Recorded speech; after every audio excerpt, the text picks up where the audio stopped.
Kaugnay naman po sa epekto ng Bagyong Tino sa Eastern Visayas, makakapanayan po natin si Ray Gozon, Officer in Charge ng Office of Civil Defense Region 8. Ginoong Gozon, magandang gabi. Si PR Arcangel po ito. Ma'am Pia, good evening po. Magandang gabi din po sa lahat ng mga nanonood po sa istasyon.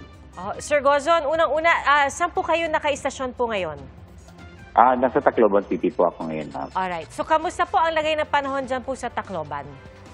Ngayon, ma'am, may pabugso-bugsong pag-ulan and medyo nararamdaman na rin po namin yung hangin. So, sir, nasa Tacloban po kayo, pero I'm sure yung monitoring po ninyo sa buong rehiyon po, no? Ano po ba yung mga nakuha nyong report o natanggap nyong report sa ngayon? Okay, ma'am. Ma'am, may na-monitor kaming mga video clips galing sa Eastern Samar. Medyo malakas na din po yung nararamdaman nilang hangin doon as of this time. Pero wala pa naman pong reported ng mga damages kasi nga po at the onset pa po ng pananalasa doon sa Eastern Samar. But nevertheless, ma'am, we will keep monitoring and we will provide an update later po. Sir, meron na po bang mga lugar kung saan may forced evacuation? Ang pagkakalam ko, ma'am, nagkaroon ng preemptive evacuation. Wala pa ba kaming nabalitaan ng forced evacuation? Baka po sumunod po yung ating mga kababayan na mag-evacuate. At lahat naman po ay sumusunod po. No? Sapat po ba yung bilang ng ating mga evacuation center?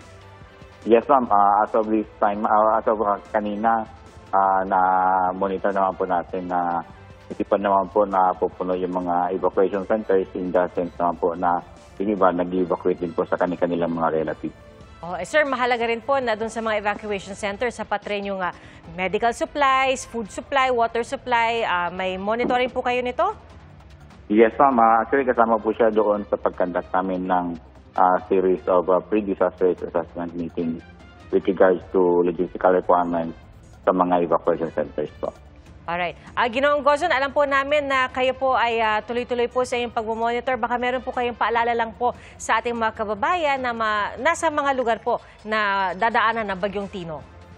Okay. As of this time po, kailangan po lahat ng mga kababayan natin sa Eastern Visayas ay dapat nasa loob ng mga houses or mga safe areas. Kasi po kapag nasa labas tayo, baka matamaan tayo ng lumilipad ng mga debris dahil po sa lakas ng hangin. So, stay indoors po lahat tayo, stay safe po tayong lahat.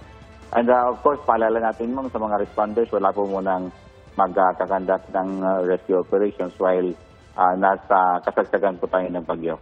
Maninilikado lang po yung mga buhay ng ating mga responders. So, ibig sabihin po, ipahinto muna natin yung until sa time na tapos lumipas sa atin yung bagyo, saka lang po tayo mag-conduct ng search and rescue operations para po safe po tayong lahat.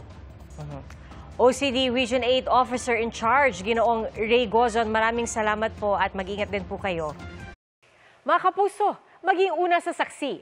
Mag-subscribe sa GMA Integrated News sa YouTube para sa iba't ibang balita.